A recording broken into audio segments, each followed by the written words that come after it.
Castillo, neuróloga, una mujer impresionante, que yo me declaré su fan número 5 la otra vez que estuvo aquí en el programa y hoy, porque nadie pide ese número, todo el mundo quiere ser el primero, a mí me da igual, mi número es el 5, es el que yo quiero ser, yo soy su fan número 5. Entonces, hoy, ¿en qué vamos a hablar hoy? La pseudología fantástica o mitomanía, a propósito del caso de Elizabeth Silverio, la neurocientífica. Muy buenas tardes, doctora. ¿Cómo está usted? Buenas tardes. Bueno, no es directamente a propósito del caso, sino a propósito de la patología. que venga y tal vez caiga como horna al zapato. Bueno, primero saber que mitomanía es una condición que puede verse enquistada en otras situaciones, no necesariamente en la pseudología fantástica, y lo iremos viendo en el curso de la disertación. La mitomanía no es más que la mentira compulsiva. De hecho, se ve asociado a algunos trastornos de personalidad, por ejemplo, los narcisistas, los trastornos limítrofes de personalidad, y algunas personas que tienen trastornos de baja autoestima también lo usan a veces para embellecer su entorno.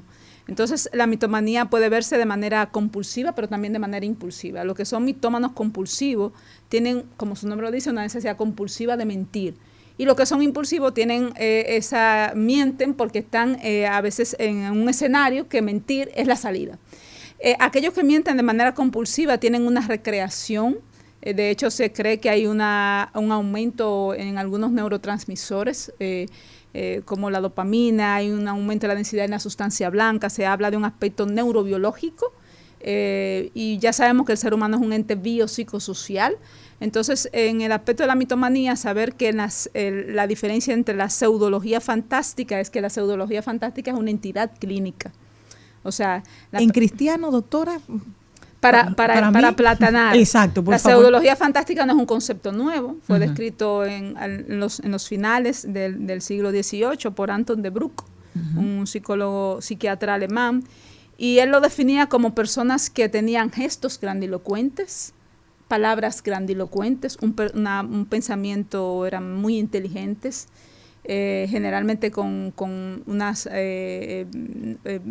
IQ bastante altos, y que tenían una tendencia a engañar a los demás porque eran muy habilidosos, tenían habilidades altas para generar empatía hacia los demás, carismáticos sería la palabra, tenían carismas y por eso confundían.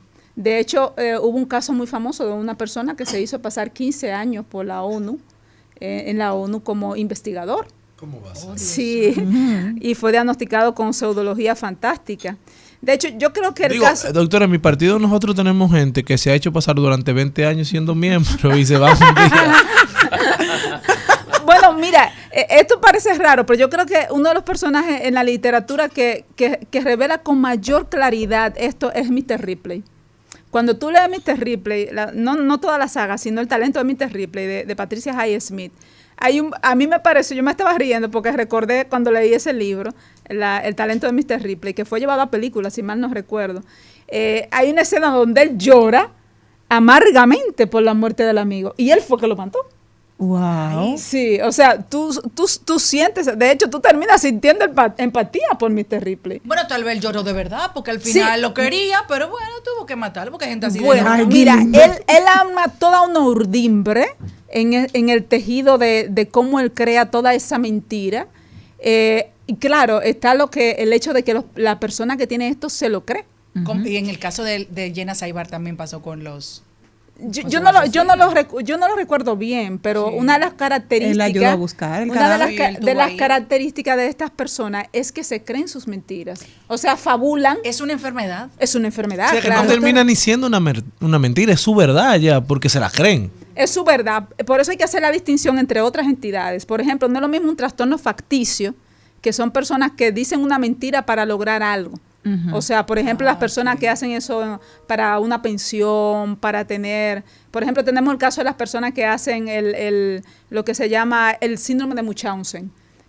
Son personas que le hacen daño o pueden hacerle un daño físico, moral a un niño para llamar la atención del marido. Lo pongo así. Wow. O van a los... Sí, el síndrome de Munchausen, Sí. que es otro caso muy emblemático porque es la historia del varón de Munchausen. No me quiero desviar porque tal vez lo saque del hilo conductor de la conversación.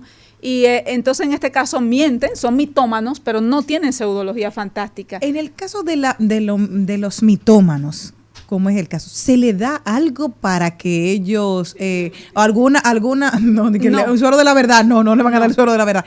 ¿Tienen alguna medicación para bajar esto, para controlarlos? Porque, como dicen, lo peor de la mentira que ellos tienen, que como dice Cristian, es su propia verdad. No, hay que hacer un trabajo arduo de terapia cognitivo-conductual porque no se medican, excepto en el caso de que venga por eso vamos a la parte patológica, también puede ser por lesiones neurológicas. Por ejemplo, se ha visto en enfermedades neurodegenerativas que personas desarrollan esta pseudología fantástica y ya ahí se trata la patología.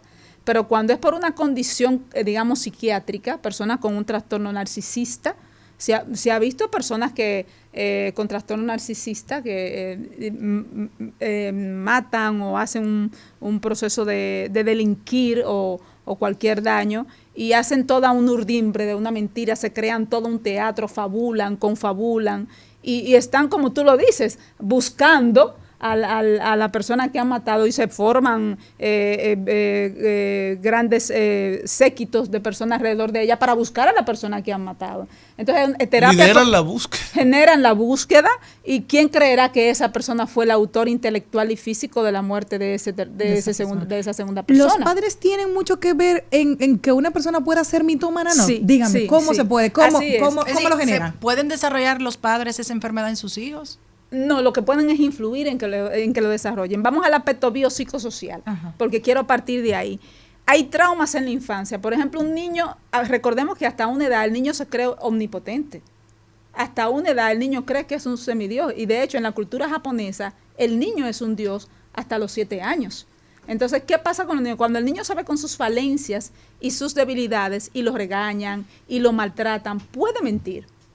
Pero es una mentira blanca. Entonces, no fui yo. Es una mentira para defenderse. Fue Jenny. Si esa mentira se castiga de una manera, digamos, muy ríspida, muy severa, y el niño no es capaz de encontrar un nicho protector en su padre, empieza a mentir y eso se convierte en una bola de nieve. Si debajo de esto también hay un sustrato biológico, por ejemplo, que el niño tenga algún problema en la regulación de los neurotransmisores o algún problema en la cognición social o en su empatía, y después de eso hay un problema social, que el niño no tiene los talentos que él cree o las habilidades que él tiene y se siente rechazado, ese se va a convertir en un mitómano. Porque necesita como sobrevivencia. Sobrevivencia o validar o aceptación o pertenecer a un núcleo social y entonces se siente rechazado y empieza a desarrollar todo un proceso precisamente de una pseudología fantástica, a fabular, a confabular, a mentir y se lo que engañan a los psiquiatras. ¿Cuál es, exacto, Por ejemplo, cuál era el médico por que lo puede ejemplo, traquear? ¿Cuál es el médico que tiene que tratar a una persona mitómana? Porque todos conocemos a alguien cercano que tiene... No, recordar que no todo el que miente es mitómano. Okay. La mitomanía Todos mentimos, ¿no? Todos mentimos, sí. De hecho, la mentira se dice que nació con la sociabilidad. O sea, la mentira nació como parte del aspecto social del ser humano. Entonces, la mentira patológica es la mitomanía. Y entonces, volvamos a dividirlo. Puede ser compulsiva o impulsiva. La impulsiva es la que viene como la necesidad de defenderse. Ahora, si es compulsiva, es patológica. O sea, tú no tienes necesidad de mentir, pero tú mientes. ¿Y por qué tú llegaste tarde? Porque yo me encontré con el vicerrector de la academia de no sé qué y me invitó a comer a un restaurante 5 estrellas. Empieza a adornar todo eso con una pero con una grandilocuencia. Cuando tú encuentres toda esa serie de elementos que te hacen pensar, pero ¿y por qué? ¿Y todo esto? ¿Y dónde salió todo esto? O sea, en esa grandilocuencia de gestos, yo me gradué en tal universidad con tantos honores, summa cum laude, PhD. con tantos títulos y palabras que tú dices, pero tienen que buscar un diccionario para saber de eso hay mucho en este país. todas esas palabras. Porque claro, generalmente son personas que tienen una hipernesia, son personas que tienen también una memoria muy prodigiosa, y eso es una característica que tienen los mitómanos, porque se dice que para hablar mentira y comer pescado hay que tener buena memoria. Yo tengo que decir 2 cositas, doctora. ¿Qué? Lo bueno de decir la verdad es que no tienes que recordar qué dijiste, número 1, y número 2, ¿dónde las puede la gente conseguir a usted, sus redes sociales para seguir esta conversación? Nosotros estamos en el Centro Médico Moderno, en el 4º piso, todos los días en la mañana, y en las redes estamos como @doctora Marcia Castillo. Doctora, ¿Y es un usted toma placer seguro? Siempre. No trabajamos con seguro. Pero el seguro reembolsa. Sí, reembolsa. Es un placer siempre tenerla con nosotros. Muchísimas gracias. Un placer estar por acá.